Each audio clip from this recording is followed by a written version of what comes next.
Mabuhay! And welcome to our Tuesday segment of Tuesdays with Kuya Romy. As usual, we have with us a special guest who is going to share with us some of what is doing in our community and also tackle one situation wherein you and I are both affected by it. And we spend about a third of our life sleeping, Doc Tony, right? Yes, yes. So this is Doc Tony Fernando. He is one of the foremost sleep experts in New Zealand. I think it's also in the world, right, Doc Tony? I'm not sure about that. World famous in New Zealand. Yeah. And he is also a psychiatrist. So in this session, I'd like him to talk about sleep. Yes. And how it impacts you, how it impacts me, and how it impacts me too. Oh, it does. Once in a while, yeah, yes, yeah, yes. yeah. So let's start, Dr. Tony, with a definition of sleep. What is sleep? Sleep, you asked the hardest question. No, so sleep is a phase in our daily life where our consciousness shuts down. And then our brain goes into different levels of what we call sleep stages. And during that process, the body is relaxed, the brain is cleaning up its dirt or gunk and sort of recharging in preparation for the following day.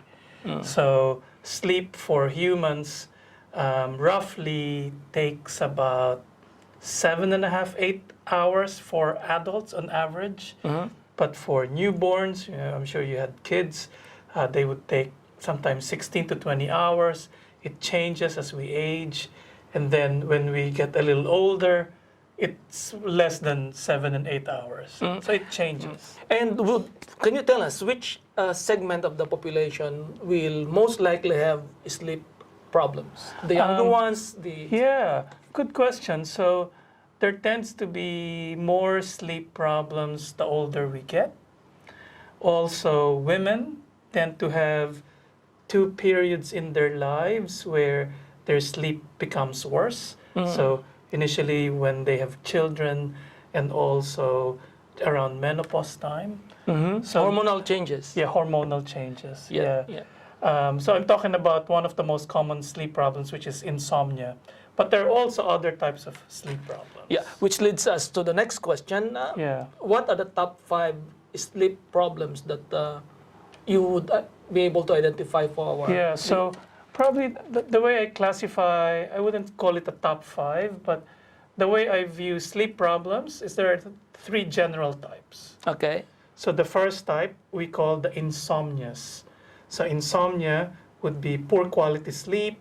People have problems falling asleep, or when they fall asleep, they wake up many times during the night, and then the following day, they're feeling quite tired and unrefreshed.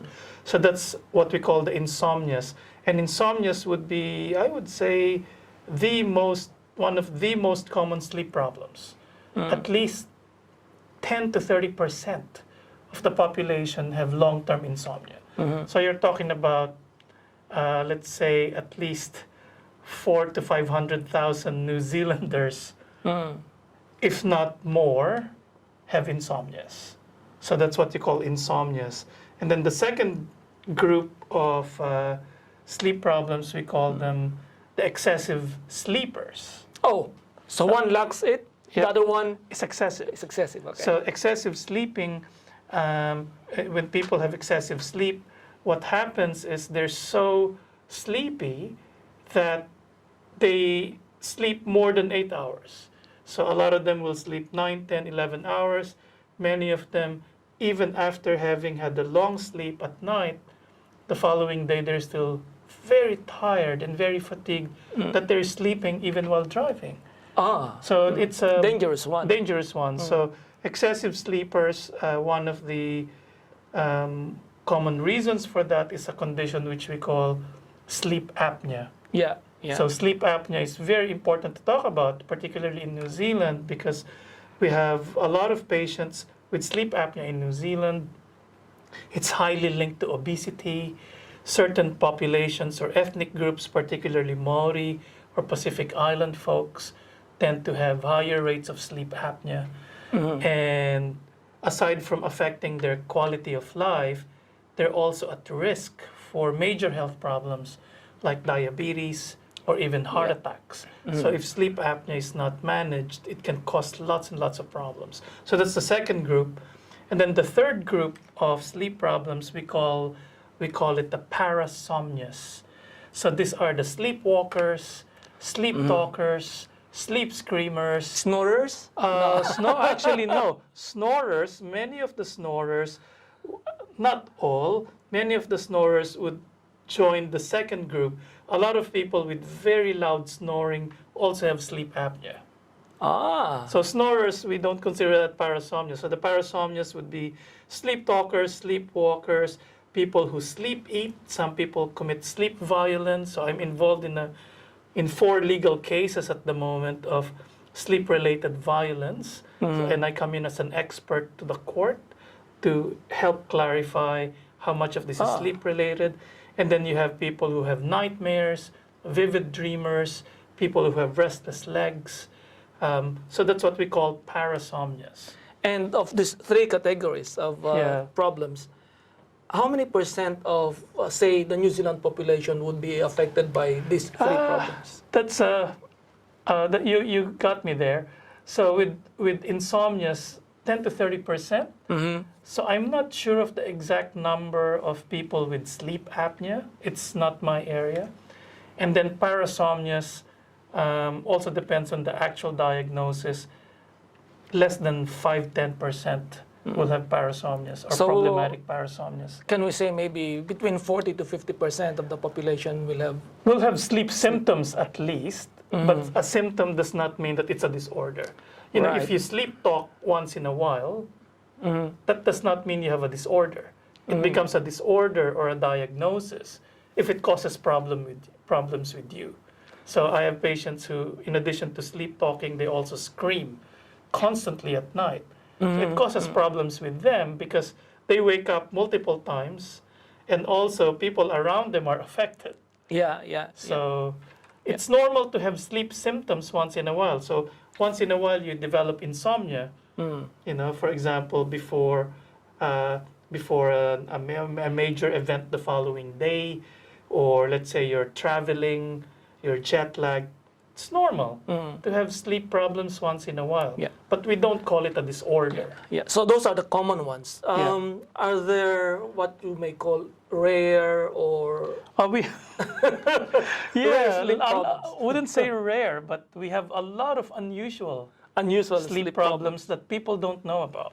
Okay. For example, some of the parasomnias are things that people, when they experience it, they don't tell anyone because they worry that they will be judged as being crazy or that there's something wrong with them. So, for example, sleep eaters. So these are people who will get out of bed and their brain is still partially asleep, but part of their brain's awake, but they're not conscious, and they will eat. And they will, you know, finish off what's all the leftovers, stuff in the refrigerator, and they wouldn't know.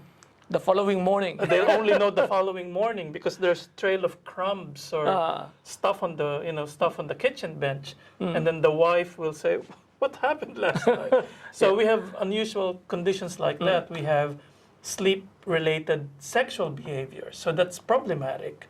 How is that a problem? It becomes a problem because a person, let's say a person engages in a sexual activity with another person but is totally unconscious. Right. What if the wife, wife is actually not keen to have intimacy, and then the husband, who's in the middle of an episode, might force himself or might touch without any consciousness, bordering on rape, or not bordering. It can be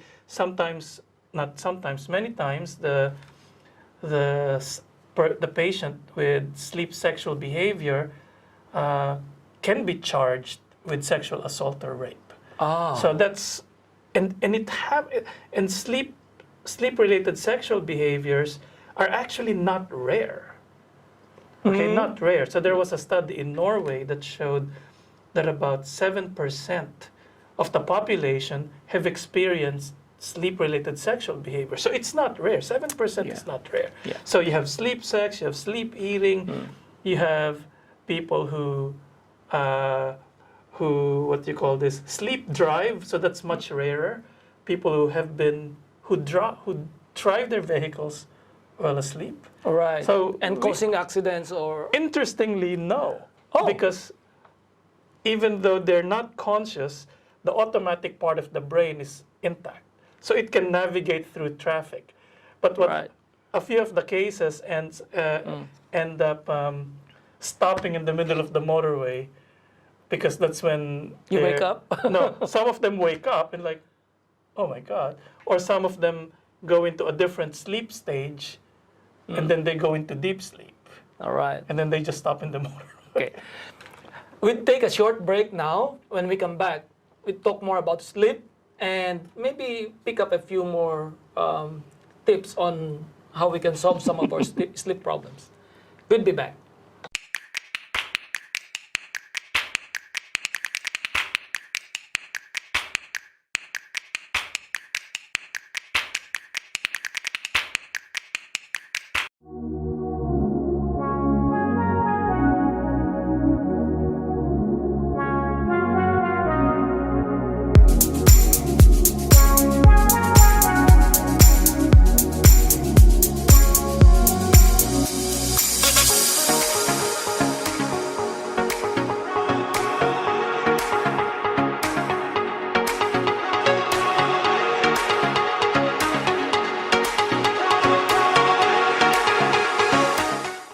Hello again. We're back again. This is Kuya Romy on Tuesdays with Kuya Romy, and we have here with us Dr. Tony Fernando, a sleep expert and a psychiatrist. Going back to our conversation, Dr. Tony, we've talked about the common and the unusual sleep problems. So how would you know how would a person know if he has a sleep problem? So, two ways. One, the most common one is a person actually will say, I'm having problems with sleep. So most of my patients will say, Tony, I'm having problems with sleep. I go to bed, I can't sleep. And once I fall asleep, I wake up 10, 15 times at night. And the problem is the following morning, I'm just so exhausted and so tired. So most of my patients know they have sleep problems. Okay. And then you have a smaller portion of patients who think that they sleep well. But it's actually the partner or the family members or the police who will bring the patient to me. Ah. Because the patient thinks he's sleeping well, when in fact, in the middle of the night, he becomes very violent. But no consciousness at all, no recollection. So patients often know they have sleep problems, but a significant number do not have any inkling because they're asleep. Yeah, yeah. And would you say, is there anything that contributes to a sleep problem, like alcohol maybe? Because sometimes others would say, I take a glass of alcohol or... Because it helps them sleep. So, Yeah. in two parts of your question, the first part, what are contributors or causes? There are so many causes. And depending also on the disorder, for example, if you're talking about insomnia, poor quality sleep, there are all sorts of reasons why people have insomnia. It can be genetic, so sometimes it runs in families, or sometimes it's because of depression or anxiety, or it can be because of a person's lifestyle, or they're overthinkers, or they constantly travel, or they use a lot of recreational drugs. So a lot of things can cause insomnia. And then let's talk about sleep apnea. People who stop breathing at night, they snore a lot, their airway collapses when they sleep, so they're deprived of oxygen, and they wake up so many times at night, so the following morning they're just so tired and nodding off. Also, all sorts of possible reasons why that happens.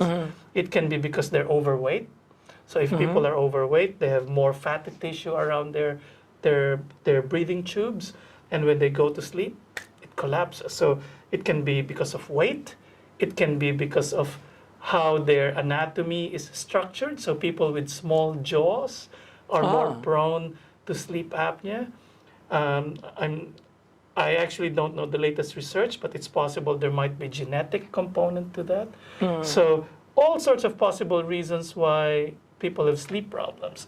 One thing I want to tell people is that it does not mean that you have a sleep problem that you're mentally unwell. No. Yeah. All sorts of reasons. However, having said that, mental illness, depression, and anxiety also can have a role. And then one thing you asked as well, second part of your question was alcohol.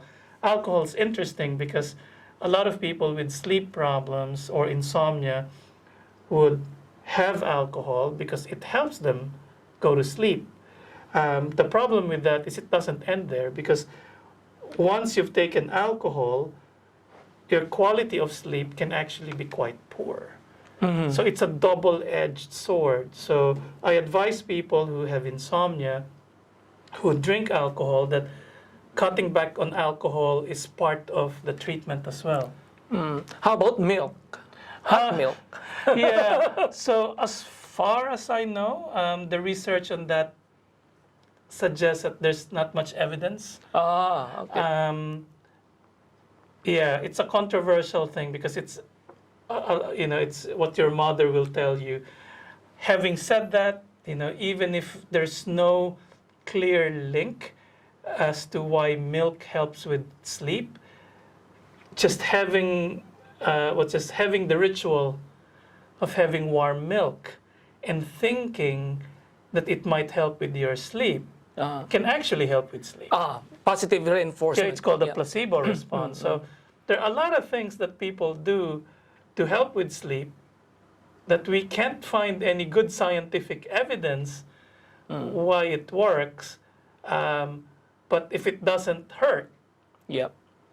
my attitude is, as long as it doesn't hurt you, it might help you in terms of your routines. Yeah. So some people will have just the ritual of washing their face, brushing their teeth, putting on their pajamas. It puts them in that relaxed state of mind. Ready for sleep. And that's Yeah, good. Yeah.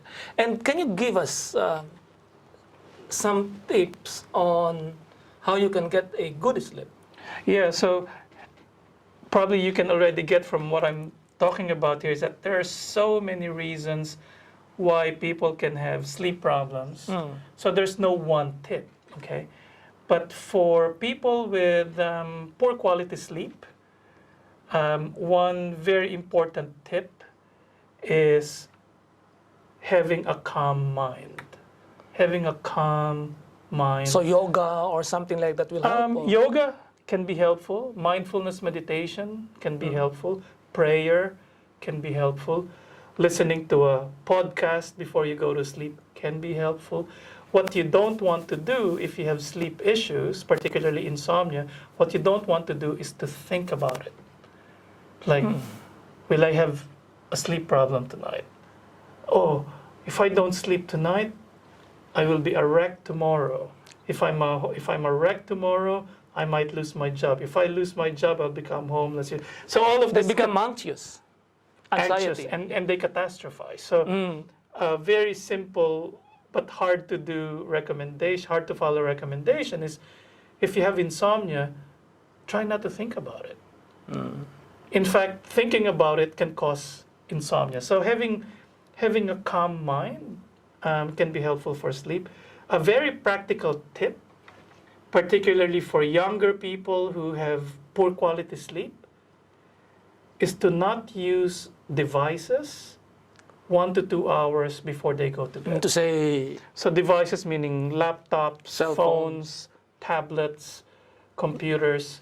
If young people or young, depending on the age, even you can be young too. Yeah. If you're having sleep issues, but there's no obvious reason why you have it, check your device use. Okay. And the reason for that is devices emit very powerful light, blue light, which disrupts our sleep quality. And even as simple as just cutting back on devices 1 to 2 hours before sleep can actually improve sleep of a significant proportion of the population. Yeah. Okay. This is a very interesting topic, and maybe at some other point we can bring back Dr. Tony Fernando to talk to us more about some of the sleep issues that has been encountering. But for now, you're watching, Tuesdays with Kuya Romy here on Super Pinoy at Apnea TV 36. And before we say goodbye, I'd like to invite Doc Tony to say a few last words. Yeah. So, few last words would be similar to what I just said earlier. Sleep is quite complex. All sorts of things can contribute to good sleep or poor sleep. Very important to be aware that there are things we can actually do to help our sleep. So number one is developing a calm mind. A calm mind is crucial for good quality sleep. Cutting back on devices and cutting back on recreational drugs as well as alcohol. So those are my 3 basic tips for better sleep. Okay. Thank you very much, Doc Tony. And we'll see you again next week here on Tuesdays with Kuya Romy, Super Pinoy on Apnea TV Channel 36. Goodbye for now. Super Pinoy, ikwento mo! Super Pinoy, ikwento mo.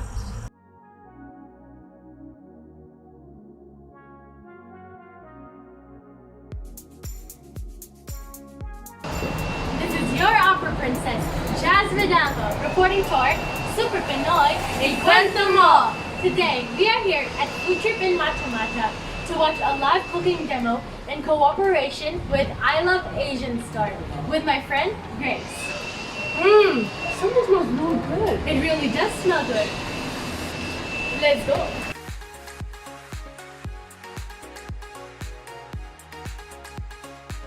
Hi, tonight we're going to do a cooking demonstration and we're going to do 3 dishes. Would you like some flavoring on your French? We're going to do unripe jackfruit for the mains and then a couple of salads. And then we're going to have some kumara dessert. So yeah, watch out. So how did it all start? So it started about 3 years ago when we established the I Love Asian store. So it's a way of giving back to the community by introducing dishes of Asian origin and how do they use the ingredients that we sell at the store. So yeah. How did this collaboration come about? So it all started with the Asian store, and then we saw the need for Filipino-Asian fusion food to introduce it to the wider community and to the public. That's why the food trip was born. So in here you can taste a lot of traditional and fusion Filipino foods and some other Asian cuisine.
Delicious food and that we came in to buy to takeaways, and I saw this interesting demonstration. The spinach is beautifully cooked.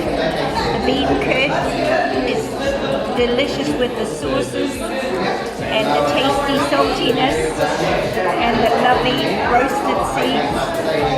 It's very refreshing and very nourishing. Thank you. Yes. The gym is very well explained, answered our questions to what we didn't understand and what she was doing. Awesome.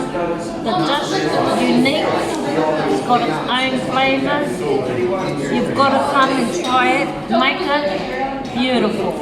So great. The food is amazing. And so easy to do. A lot easier than you think. I was surprised when she said it's going to be quick and easy. Oh, that's awesome. Very talented cooks. This is Jasmine and Chris reporting for Super Pinoy, Ikwento Mo! Pinoy, Ikwento Mo!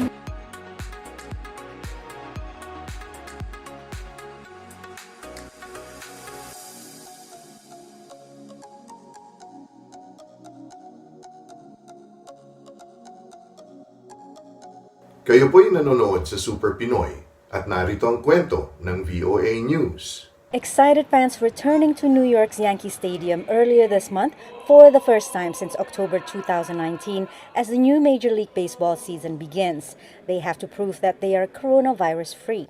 Just showing the vaccination card after 14 days is good enough. Otherwise, I know people are getting tested. This week, New York became the first state to offer a digital vaccine passport, a free app and website to prove COVID-free status either through vaccination or a negative COVID-19 test. We've got to respect people's privacy. We've got to make sure that the system is accurate.